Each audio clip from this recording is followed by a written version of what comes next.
कितने दिन हुए राम कथा को? है आज कौन सा दिन है? 7वां दिन हो। 6 दिन हुए पूरे। 7वें दिन की कथा का हम प्रारंभ करते हैं। राम कथा बड़ी ही सुंदर कथा है। वैसे देखा जाए तो ये राम कथा क्यों करते पता है आपको? आप प्रतिदिन इतना जल्दी उठ के क्यों आते हो? क्या है ये राम कथा? राम कथा करने से, सुनने से हमें क्या फायदा होता है? आप लोग कोई भी व्यवसाय करे, बिजनेस करे तो आप सोचते हैं ना, हम यहाँ पे इतना पैसा इन्वेस्ट करेंगे तो हमें इतना लाभ होगा। यदि ज़्यादा लाभ होगा तभी आप कुछ इन्वेस्ट करेंगे, लाभ नहीं होगा तो आप कुछ इन्वेस्ट नहीं करेंगे। करेंगे? तो आप अभी समय का इन्वेस्ट करते हैं ना, रुपया तो नहीं देते हैं, मगर समय का इन्वेस्ट करके आप प्रतिदिन सुबह आते हैं राम कथा सुनने के लिए। तो ये कथा सुनने से हमें क्या होता है, क्या फायदा होता है? तो तुलसीदास जी महाराज ने इस रामचरितमानस को बहुत बड़ी बड़ी उपमा दी है कि ये रामचरितमानस क्या है। तो राम कथा मंदाकिनी है, अर्थात की नदी है। राम कथा चिंतामणि है, राम कथा सुरधेनु है, राम कथा कल्पतरु है। इन सभी को आप जानते हैं? कामधेनु देखा है कभी आपने? कामधेनु क्या है? गाय है। कल्पतरु कल्पवृक्ष, वो देखा है आपके गांव में कहीं? मुंबई में कोई बाग बगीचा में नहीं। राम कथा सुरधेनु सम सेवत सब सुखदानी। राम कथा कैसी है? तो सुरधेनु की समान, कामधेनु। जैसे कामधेनु गाय है तो गाय को क्या होते हैं?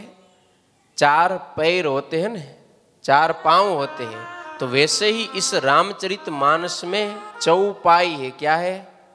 पांव यानी चौपाई। आपको पता है ना, हम लोग गाते हैं, क्या गाते हैं? चौपाई। तो चौपाई है। और गाय हम बांधते हैं घर में, क्यों? क्योंकि हम उसका दुहन कर सके, दूह सके, इसलिए। तो रामचरितमानस में चौपाई के बीच बीच में दोहा आते हैं। क्या आते हैं? वो दूध है कामधेनु का, दोहा आता है, छंद आता है, सोरठा आता है। तो इस तरह कामधेनु गाय की उपमा दी है। और कल्पवृक्ष के समान है राम कथा चिंतामणि चारु। यदि किसी के घर में कामधेनु हो या किसी के पास चिंतामणि हो तो क्या होता है? या घर के आंगन में कल्पवृक्ष हो तो क्या होता है? वो जो जो संकल्प करता है, जो कामना करता है, वो सभी उसको प्राप्त होता है। आप कल्पवृक्ष के नीचे जाओ और बैठो, और वहां बैठ के आप जो जो भी इच्छा करें वो सभी आपकी इच्छा पूर्त होती है। आपके घर में कामधेनु बांधी हुई है, आप गए और वहां जाके जो संकल्प किया, कामधेनु गाय सभी संकल्प को पूर्ण करती है। और चिंतामणि है, यदि किसी पुरुष के पास वो आदमी जो जो चिंतन करता है, जो जो संकल्प करता है, सभी फलित होता है। यही लाभ है कामधेनु कल्पतरु चिंतामणि का। मगर देखो, कामधेनु है, चिंतामणि है, कल्पवृक्ष है, वो ज्यादा से ज्यादा क्या दे सकती है? इस लोक का ही कोई वस्तु पदार्थ दे सकती है, भुक्ति दे सकती है, मगर मुक्ति नहीं दे सकती। मगर जो ये राम कथा रूप कल्पवृक्ष है, चिंतामणि है, राम कथा रूप जो कामधेनु है, वो तो हमें मुक्ति भी देती है और साथ में भुक्ति भी देती है। आपको इस राम कथा के कल्पवृक्ष के नीचे आकर बैठ जाओ तो आपको इस लोक में जो चाहिए वो भी मिलेगा, और इस लोक के बाद परलोक में भगवत की प्राप्ति होगी, भगवत धाम मिलेगा। तो ये राम कथा इस लोक के कल्पतरु, कामधेनु और चिंतामणि से भी बढ़कर है।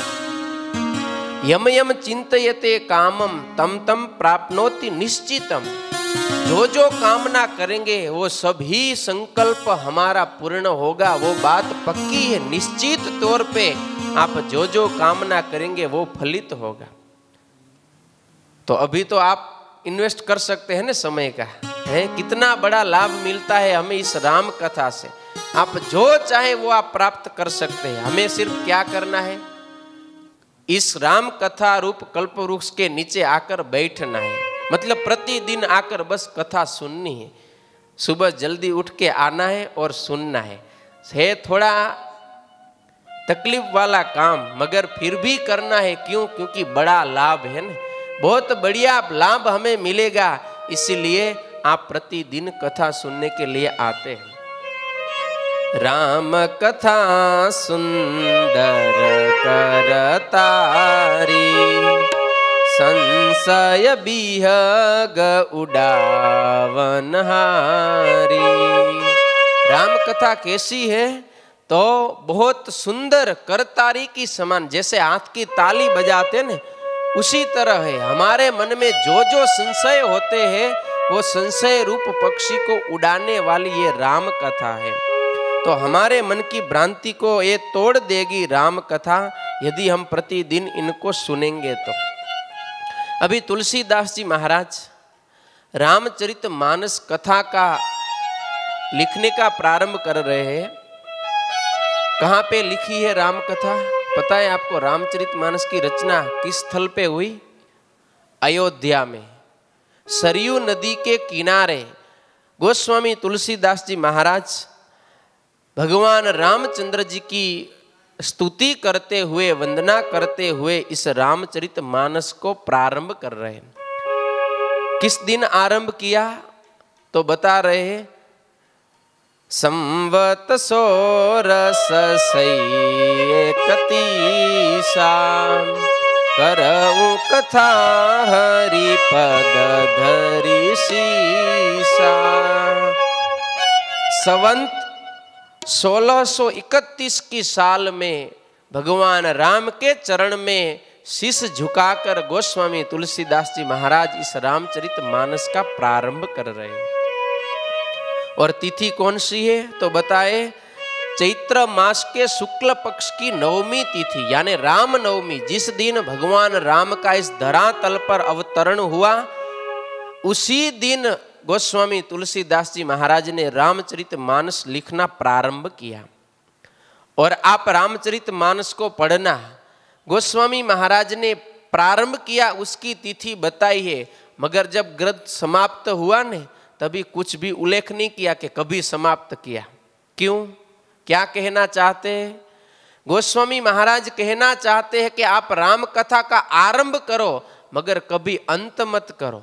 जैसे हमारा जीवन चलता ही रहता है वैसे ही राम कथा चलती ही रहनी चाहिए। राम कथा का कभी अंत नहीं होता है। हमने इधर शुरुआत की कथा की, हमने सुनी, वहीं पे कोई दूसरे ने स्टार्ट किया, उन्होंने सुनी, कहीं पे तीसरे ने स्टार्ट किया, उन्होंने सुनी। बस धरातल पर यावत चंद्र दिवाकर, जब तक सूर्य और चांद रहेंगे तब तक राम कथा तो चलती ही रहेगी, चलती ही रहेगी। इसलिए अंत नहीं दर्शाया, अंत नहीं बताया, बस प्रारंभ बताया। आप प्रारंभ करो। जैसे ही हमारे दिन चलते रहते हैं, जीवन चलता रहता है, वैसे ही राम कथा चलती रहनी चाहिए। रामचरित मानस एहि नामा, सुनत श्रवण पाइए विश्रामा। रामचरित मानस नाम रखा है और वो नाम सार्थक भी है। और जो जन इस रामचरितमानस का श्रवण करेगा उसको क्या मिलेगा? विश्राम मिलेगा। सुनत श्रवण पाहि विश्राम। राम, जो राम का श्रवण करता है उन्हीं को आराम मिलता है, विश्राम मिलता है। ऐसा है ये हमारा रामचरितमानस। अभी कथा क्रम को प्रारंभ कर रहे हैं गोस्वामी तुलसीदास जी महाराज। ये जो रामचरितमानस है उनका कथा क्रम कहाँ से प्रारंभ होता है? तो आपको पता है हमारे हिंदू धर्म के जितने जितने ग्रंथ हैं उनमें संवाद के तौर पे कथा बताई गई है।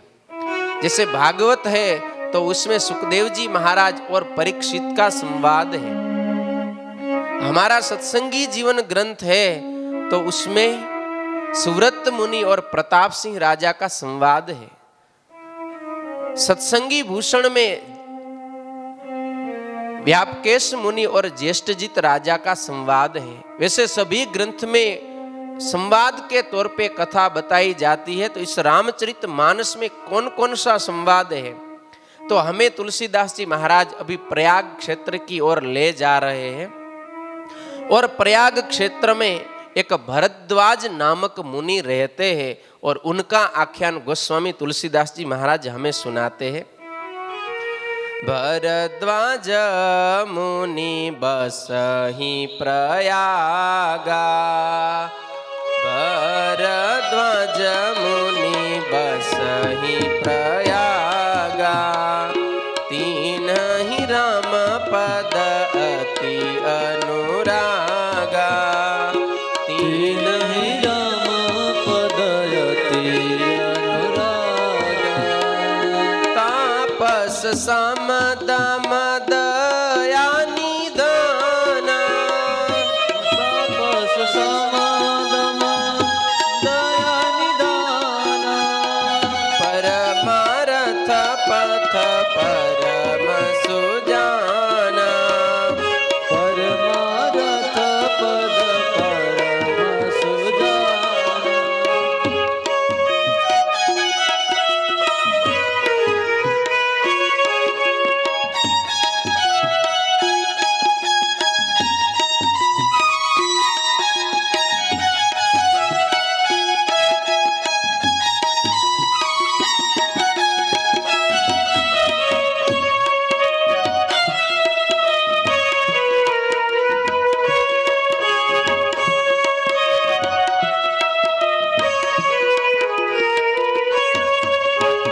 प्रयाग क्षेत्र में एक भरद्वाज मुनि रहते हैं। कैसे हैं, तो रामचरण में अतिशय अनुरागी, तपस्वी, शाम दम दया इत्यादि अनेक गुणों से शोभित भरद्वाज मुनि रहते हैं। और प्रयाग क्षेत्र है तो स्वाभाविक रूप से वहां पे संतों का आना जाना तो रहता ही है।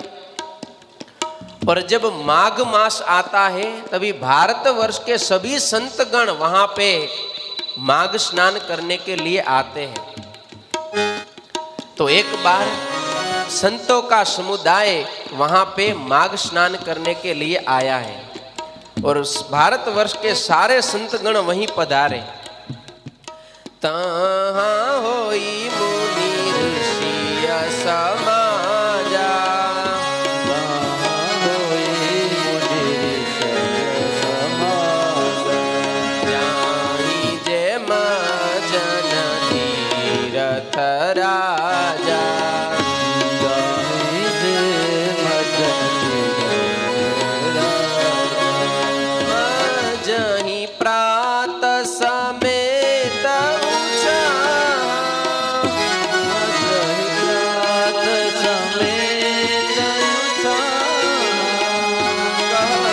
परस्पर हरि गुण गाया, परस्पर हरि गुण गाया,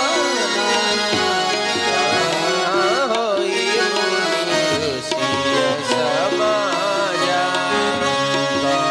होई मुनि समाजा।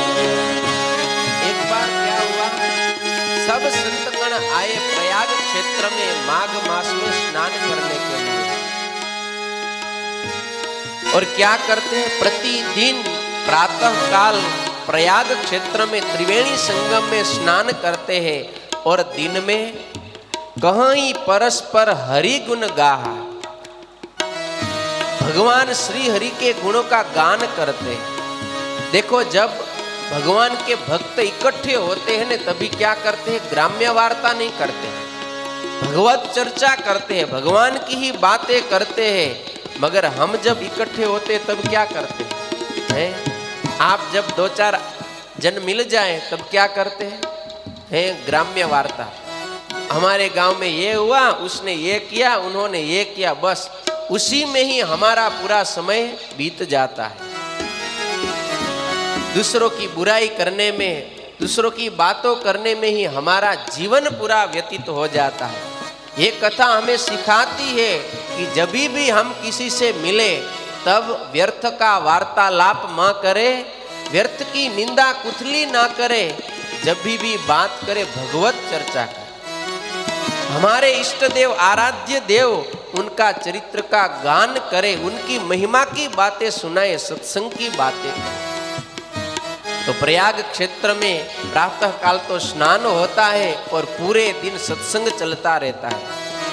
ऐसे ही करके एक बार माघ मास समाप्त हुआ और सब ऋषिगण अपने अपने आश्रम की ओर जाने लगे।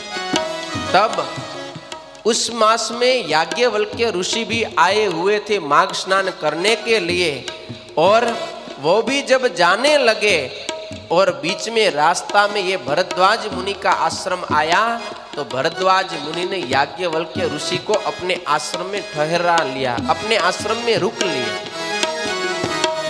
याज्ञवल्क्य मुनि परम विवेकी, याज्ञवल्क्य मुनि परम विवेकी, भारद्वाज राखे पद टेकी, भारद्वाज राखे पद टेकी,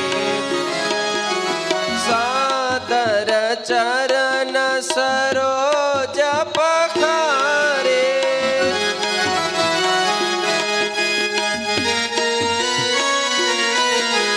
अति पुनीत आसन बैठारे,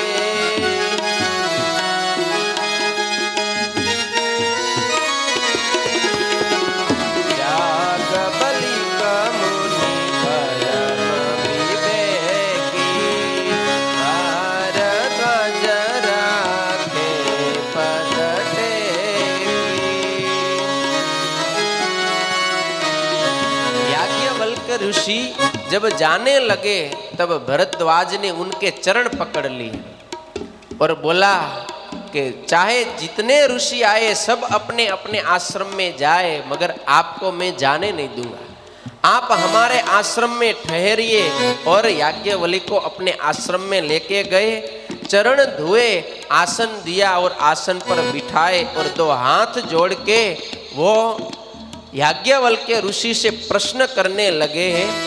कैलाशपति भगवान शंकर राम नाम का जाप करते हैं, तो हमें ये नहीं पता कि कैलाशपति भगवान राम का नाम का जाप क्यों करते हैं।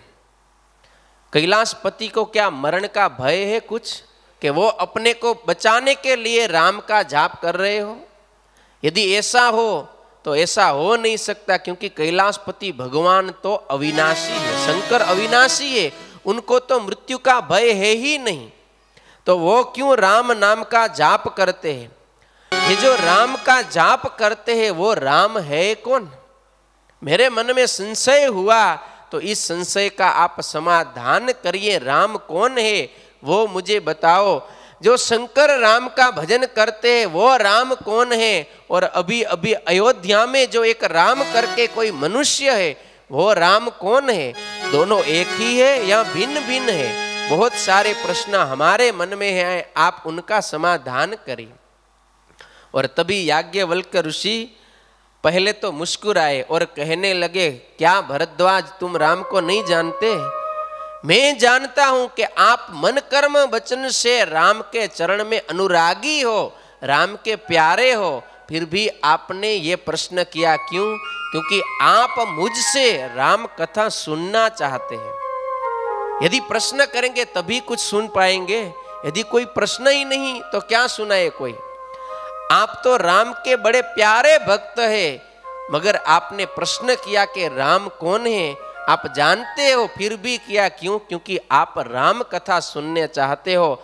आप सुनना ही चाहते हो तो हम क्यों ना सुनाएं? हम तो बड़े प्यार से आपको राम की कथा सुनाएंगे, क्योंकि हमें भी राम कथा बहुत प्यारी लगती है। तो अभी सुनो, एक बार क्या हुआ, जैसे आपके मन में प्रश्न हुआ ने वैसा ही प्रश्न भवानी के मन में हुआ। सती पार्वती, देखो हम लोग भवानी पार्वती सती सबको एक ही मानते हैं ना, वैसे है एक, मगर जन्म, उनका जन्म भिन्न भिन्न है। वही शक्ति भगवान की जो आराध्य शक्ति है, वो शक्ति जब दक्ष के पुत्री के रूप में प्रकट हुई तभी उनका नाम क्या था? सती, भवानी। मगर वो शरीर को छोड़ के बाद में पर्वत के पुत्र की रूप में जब जन्म धारण किया तभी उस भगवान की शक्ति ने पार्वती नाम धारण किया। तो जब जब कथा में सती और पार्वती शब्द का प्रयोग हो तभी हमें यही समझना चाहिए, सती यानी दक्ष कुमारी और पार्वती यानी पर्वत की पुत्री। तो सती का चरित्र है वो पहले आता है, पार्वती का चरित्र बाद में आता है। तो शंकर भगवान की पत्नी सती के मन में भी यही प्रश्न हुआ कि ये राम कौन है। और तभी जब भगवान शंकर से पूछा तो भगवान राम, शंकर तो राम के बड़े प्यारे भक्त है, उनको तो राम कथा सुनने का बड़ा अनुराग है। जैसे ही सती ने राम के बारे में पूछा तो भगवान शंकर सती को लेके आए कैलाश पर्वत से नीचे और दंडकारण्य में अगस्त्य मुनि के आश्रम में आ पहुंचे। अगस्त्य मुनि रहते हैं, ये बात है त्रेता युग की, जब भगवान राम धरातल पे थे उसी समय की ये बात है। भगवान शंकर सती को साथ में लेके आए हैं अगस्त्य मुनि के आश्रम में। अगस्त्य ऋषि ने स्वागत पूजन किया और भगवान राम ने जब कथा सुनने की इच्छा प्रकट की तब क्या हुआ? अगस्त्य मुनि ने बड़े प्यार से भगवान राम की कथा सुनाई और जैसे जैसी कथा सुनी तब बहुत ही आनंद हुआ। मगर भगवान शंकर ने कथा भाव से सुनी, सती ने इतने ध्यान से कथा नहीं सुनी थी। कई लोग होते हैं ना, कथा में तो आते हैं, कई ध्यान से सुनते हैं, और कई लोग ऐसे होते हैं बस सिर्फ बैठते हैं मगर उनका ध्यान कथा में नहीं होता है। ऐसे ही घर में लगा रहता है, दुकान पे लगा रहता है, सगा स्नेहियों में लगा रहता हुआ विचार भ्रमित होता रहता है मगर कथा में मन लगता नहीं। तो सती की भी यही स्थिति हुई, कथा पूरी हुई मगर सती ने कुछ भी सुना नहीं है। मगर शंकर भगवान ने तो पूरी कथा सुनी। और उसके बाद क्या हुआ, जब कथा खत्म हुई और भगवान शंकर पार्वती को लेके कैलाश पर्वत की ओर जा रहे थे, कहाँ से? दंडकारण्य से कैलाश की ओर जा रहे थे, तभी क्या हुआ, भगवान राम का तो धरातल पे अवतरण हो ही चुका था और भगवान की इच्छा से और रावण आया और माँ सीता का अपहरण करके वो लेके गया। और अभी सीता के वियोग में राम एक प्राकृत मनुष्य की तरह और वियोग में रुदन करने लगे, रो रहे हैं और सीता की खोज कर रहे। अपनी पत्नी के वियोग में एक भगवान मानुषिक लीला करते हुए वो रो रहे हैं। और जब ऐसी लीला भगवान शंकर ने देखी वो तो बड़े ही प्रसन्न हुए। देखो हमारे आराध्य देव कैसी मानुषिक चरित्र करे, कैसी मनुष्य लीला करे।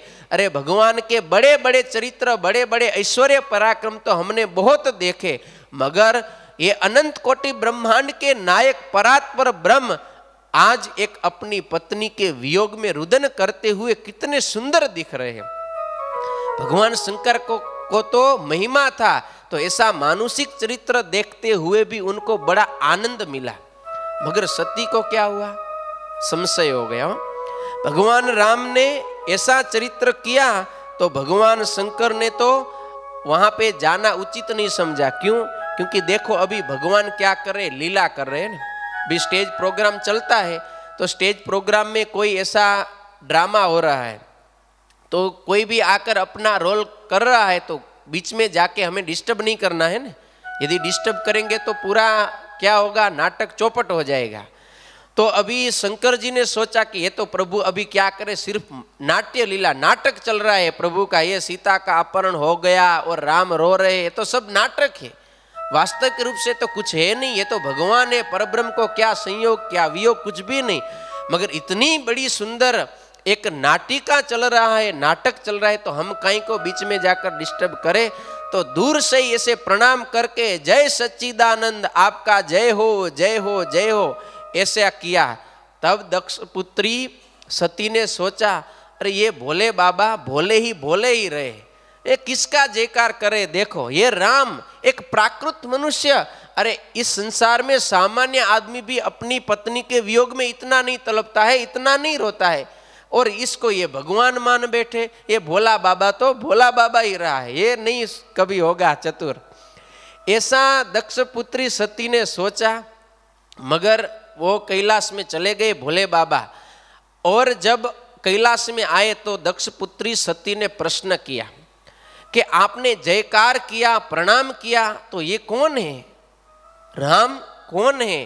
तभी शंकर भगवान ने बताया, क्या राम कौन है आप नहीं जानते। अरे अभी अगस्त्य मुनि ने जिसकी महिमा की गान की, जिस परात्पर भगवान के बारे में हमें कथा सुनाई, वही राम थे वो। दक्ष पुत्री बोली, मैं तो नहीं मानती, ऐसे थोड़ी होते हैं भगवान, भगवान तो कितने होते हैं बड़े, भगवान तो कण कण में व्यापक होते हैं, हरि व्यापक सर्वत्र समाना, वो तो सभी जगह पे रहते हैं, तो उनको ना तो वियोग होता है ना संयोग होता है। तो ये तो अपनी पत्नी के वियोग में इतने तड़प रहे थे, रो रहे थे, इसको मैं तो भगवान नहीं मानते।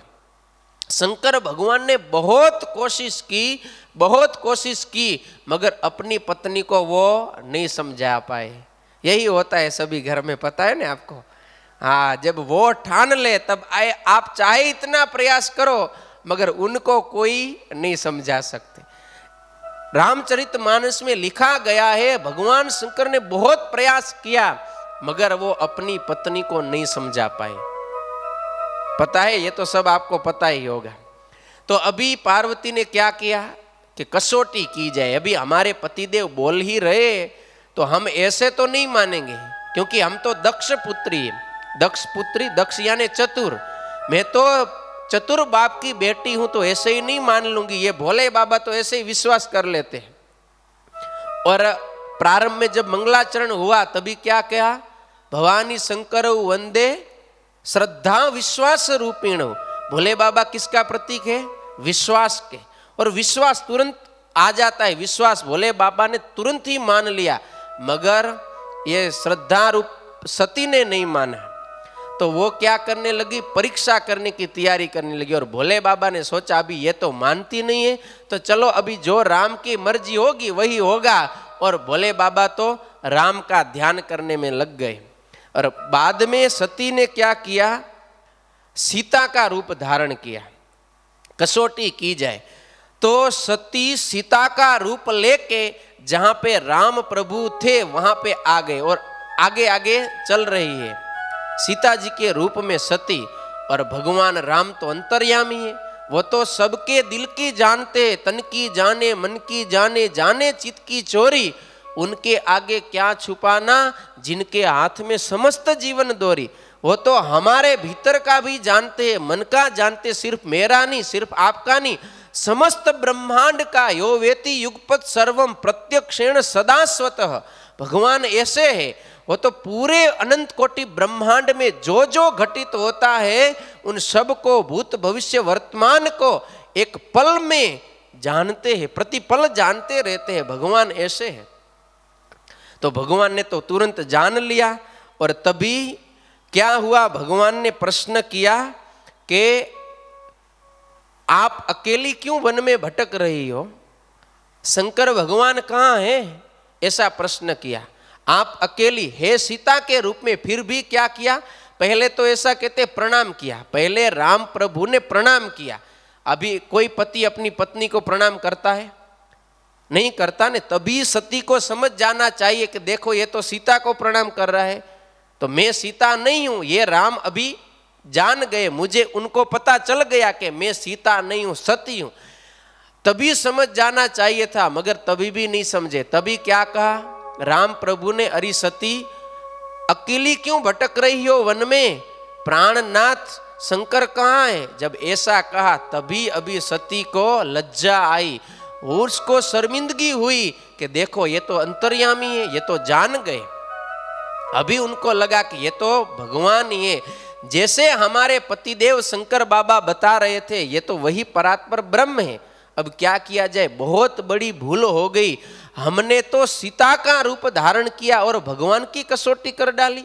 बहुत शर्मिंदगी हुई, मगर अभी पति देव को बताएंगे तो फिर ज्यादा नुकसान होगा, यही सोच के आए कैलाश में। और जब भोले बाबा ने पूछा कि अभी क्या हुआ है, जो कुछ भी है वो सत्य बताओ। भोले बाबा जानते ही थे कि ये पत्नियां ऐसे ही करती है, कुछ ना कुछ छल कपट तो करती ही है, इसलिए बोला जो हुआ वो सत्य बताना।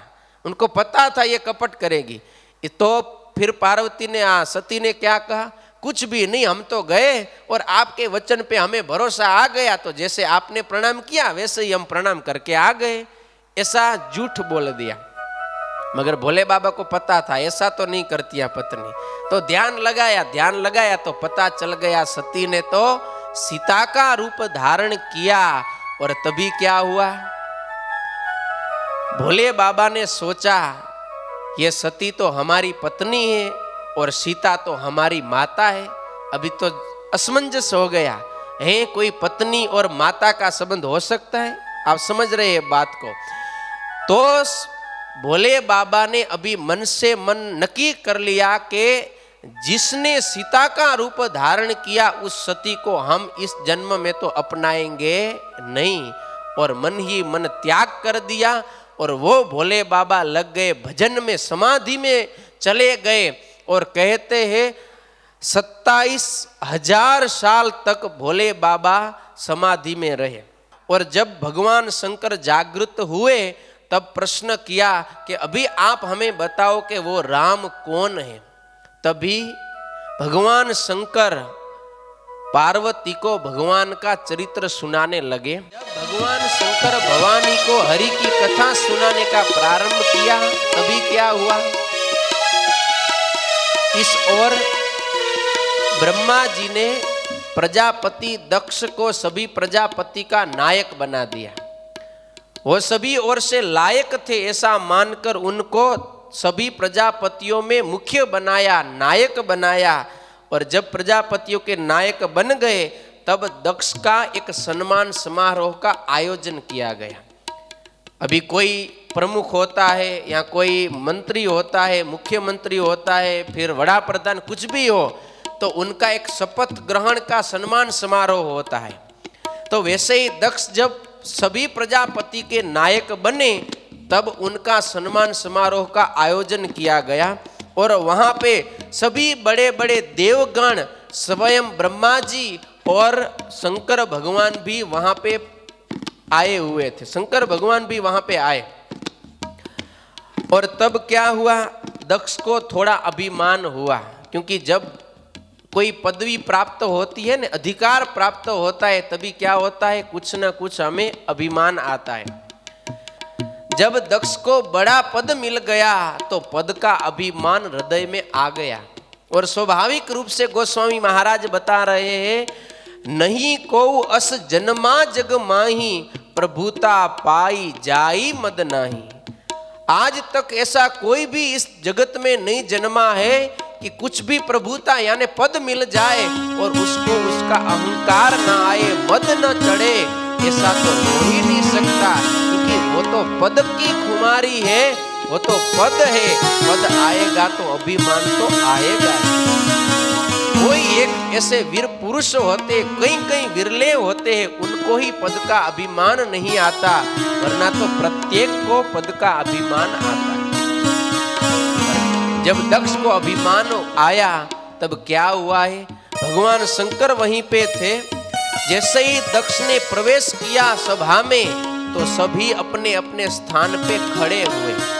मगर भगवान शंकर तो आप जानते हैं, वो तो तुरंत कायम समाधि में ही रहने वाले हैं, वो तो समाधिस्थ थे। तो सभी देवगण खड़े हुए, मगर ब्रह्मा, विष्णु और शंकर, ये त्रिदेव है, वो खड़े नहीं हुए। तभी ये दक्ष ने सोचा, चलो ब्रह्मा तो हमारे पिता है, पुत्र के आने पर पिता यदि खड़ा ना हो तो कोई बात नहीं। भगवान विष्णु वो तो जगतपति है, वो भी खड़े नहीं हुए, कोई बात नहीं। मगर ये शंकर तो हमारा क्या है, दामाद है। यदि ससुर आए तब दामाद तो पुत्र के रूप में माना जाता है। यदि ये दामाद हमारा सम्मान न करे तो ये बात सही नहीं। तो उन्होंने अपने अभिमान के कारण भगवान शंकर की निंदा करनी चालू की। बहुत अनाप शनाप सुनाया सभा में शंकर के बारे में। अरे ये तो स्मशान में रहता है, भूतों प्रेतों के साथ रहता है, भस्म लगाता है, अमंगल है। नाम तो शंकर है। शंकर यानी शंकरोति शंकर, सम यानी कल्याण, जो कल्याण करता है उनको शंकर कहते हैं। नाम शंकर है मगर ये तो अमंगल का घर है, अमंगल का प्रतीक है। ऐसी बहुत निंदा की और तभी सबने अपने अपने कानों में अंगुली डाल दी। हाँ, क्योंकि भगवान की, गुरु की, हमारे गुरुजनों की कभी भी निंदा हमें नहीं सुननी। क्या बताते शास्त्र? यदि कोई निंदा करे, यदि आप में ताकत है तो तभी ही उसकी बोलती बंद कर देनी चाहिए। यदि ताकत नहीं, बोल नहीं सकते तो क्या करना चाहिए? उसी स्थान को छोड़कर चले जाना चाहिए। मगर भगवान, गुरु, अपने माता पिता की कभी भी निंदा नहीं सुननी चाहिए। चाहे कैसे हो हमारे गुरु, कैसे भी हो हमारे माता पिता, मगर उनकी निंदा कभी भी ना सुनो। आप स्थान छोड़ के नहीं जा सकते तो क्या बताया? अपने कान में अंगुली डाल दो, मगर अपने भगवान, गुरु, माता पिता जो वंदनीय है, पूजनीय है, उनकी निंदा हमें कभी भी नहीं सुननी चाहिए। तो सभी सभासदों ने अपने अपने कानों में अंगुली डाल दी, मगर फिर भी ये दक्ष तो अनाप शनाप बोलता ही रहा। और तभी नंदीश्वर थे भगवान शंकर के गण। तो नंदीश्वर ने दक्ष को कहा कि हे दक्ष, तुझे पद क्या मिल गया? तू भगवान शंकर का अपमान करने लग गया। जा, मैं तुझे शाप दे रहा हूं। जिस मुंह से तू भगवान शंकर की निंदा करता है, तेरा वो मुंह बकरे का हो जाओ। ऐसा शाप दे दिया। तभी भृगु ऋषि थे, वो भृगु ऋषि ने कहा कि नंदीश्वर तू क्यों बीच में आया? ये तो दामाद और ससुर का झगड़ा चल रहा था ना, उसके बीच में तू क्यों पड़ा? तूने शाप दिया, चल मैं भी तुझे शाप देता हूं। जितने भी शिव के अनुयायी है वो सब पाखंडी हो जाओ। क्या शाप दे दिया? शिव के सभी अनुयायी पाखंडी हो जाओ। और तभी तो शिवगण खड़े हो गए और भृगु ऋषि को बोला, तूने हमको पाखंडी किया, जा हम भी तुझे शाप देते। तू ब्राह्मण है, सभी ब्राह्मण चापलूसी करने वाले हो जाओ। जो जो अपने यजमान है, यजमान की चापलूसी ही करते रहो। ऐसा सभी शिवगण ने शाप दे दिया। अभी तो भगवान शंकर नेत्र खोले, देखा तो ये सम्मान समारोह है कि शाप समारोह, पता ही नहीं चलता। सभी आमने सामने शाप दे रहे हैं। तभी भगवान शंकर वहां पे खड़े हुए और चल बसे कैलाश की ओर। और पूरा सम्मान का प्रोग्राम था वो सब छिन्न भिन्न हो गया। मगर दक्ष को बहुत क्रोध आया शंकर भगवान के कि इनकी वजह से देखो मेरा तो कुछ सम्मान भी नहीं हो पाया। अभी क्या कहे, शंकर का अपमान करने के लिए उन्होंने क्या किया? एक यज्ञ की आयोजन किया, यज्ञ का आयोजन किया। और तभी सभी देवगण को आमंत्रित किया, मगर जानबूझ के शंकर भगवान को आमंत्रित नहीं किया। उस यज्ञ में से शंकर को बाकात कर दिया, शंकर का भाग ही निकाल दिया यज्ञ में से। वरना भगवान शंकर के बिना यज्ञ हो नहीं सकता, मगर शंकर भगवान का भाग ही निकाल दिया दक्ष ने। और सभी को बुलाया और क्या आमंत्रण पत्रिका लिखी, उसमें लिखा कि आप कहीं पे भी रहते हो, मगर आपको आना है वाया कैलाश होकर, कैलाश होकर आना है। शंकर को और हमारी पुत्री सती को पता चलना चाहिए कि दक्ष यज्ञ कर रहा है, मगर शंकर को और सती को आमंत्रण नहीं है। तो सब लोग आ रहे कैलाश की ओर से। और सती ने देखा तो बड़ी बड़ी देवियां, देवगण सब विमान में बैठकर जा रहे। एक दिन पूछ लिया कहाँ जा रहे हो? तो किसी ने बता दिया, अरे क्या सती तुझे नहीं पता, तेरे पिता दक्ष प्रजापति कनखल में बहुत बड़ा यज्ञ कर रहे हैं, तुझे नहीं पता क्या? वो सती ने सोचा अभी पता नहीं बोलूंगी तो पता चल जाएगा कि ये कुछ खटपट है संबंध में, इसलिए बोला नहीं नहीं मैं तो ऐसे ही सिर्फ पूछ रही थी। और आए और अपने पति शंकर भगवान से पूछा कि आपको पता है हमारे पिताजी यज्ञ कर रहे हैं? शंकर भगवान ने बताया हाँ सती हमें पता है। और उस दिन जो हुआ ना सम्मान समारोह में, आज तक शंकर भगवान ने नहीं बताया।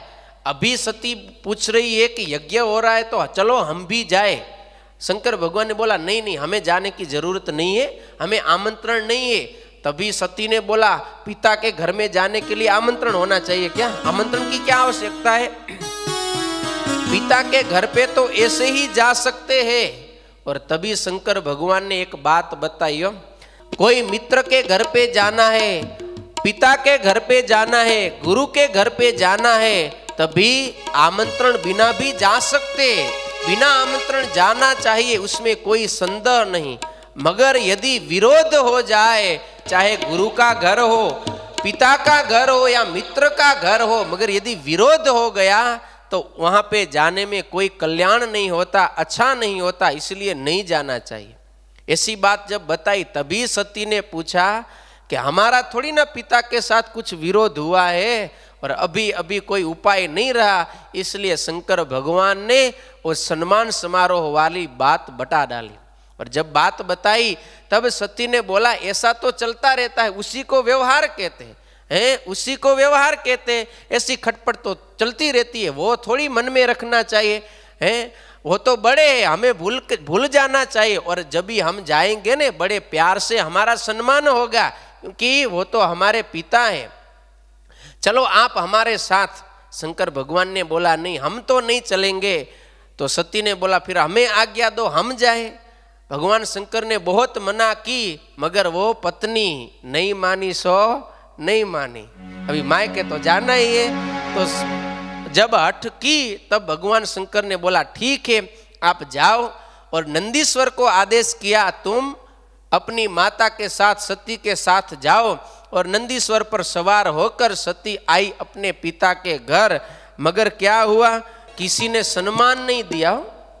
हाँ, दक्ष प्रजापति ने देखा कि मेरी पुत्री सती आई, जैसे ही देखा कि मुंह घुमा लिया, सामने ही नहीं देखा। और सती को ये चेष्टा बहुत ही दुखदाई लगी, मेरे पिता ने मुझे बुलाया तक नहीं, मेरे सामने देखा भी नहीं। और सती जब घर में आगे बढ़ी तभी सती की माँ दक्ष पत्नी थी, उन्होंने एक आदर दिया डरते हुए कि यदि इनका पिता देख लेगा तो वो भी मुझे डांटेगा, और डरते हुए उन्होंने आदर दिया। और सती की बहुत सारी बहनें थी, उन्होंने जब देखा तो वो भी मुस्कुराने लगी, देखी आ गई पति के बिना अकेली, ऐसी व्यंग की ओर से सब देखने लगे।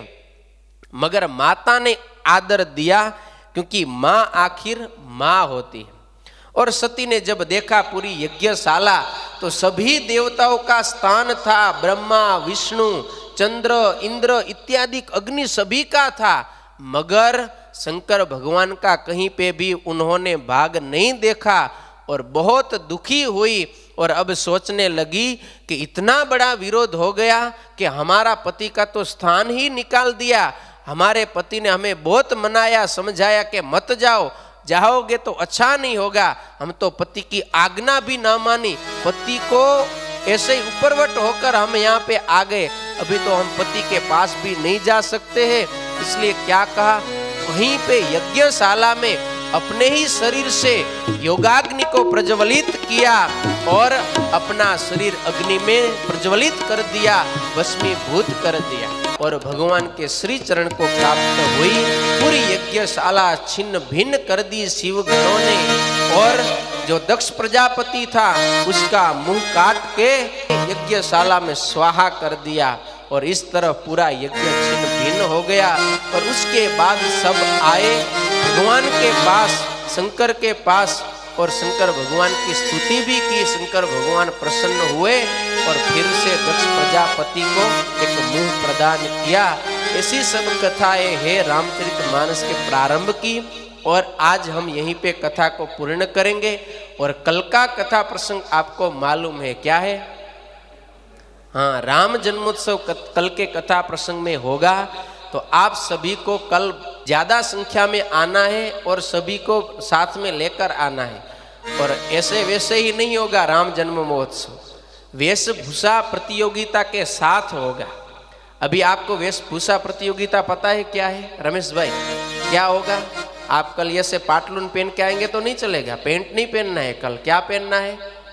वाजना पहनना है। क्या अभी वाजना पता है आपको? और वाजना और बहनों को साडला पहनना है। क्या? साडला।